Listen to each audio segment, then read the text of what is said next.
Good morning, another baon series. So today is Wednesday after 2 days suspension of classes. My daughters are very excited to go to school. So they have their first snack, they have their baked mat, then hamburger, and their lollipops.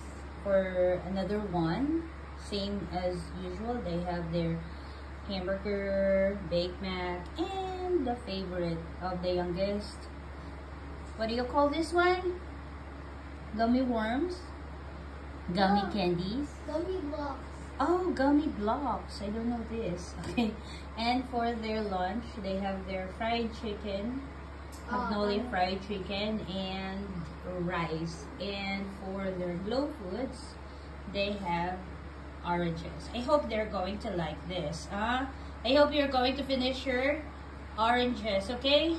And don't forget to drink a lot of water. So that's it for today's Boan Idea, guys. See you next time. Bye!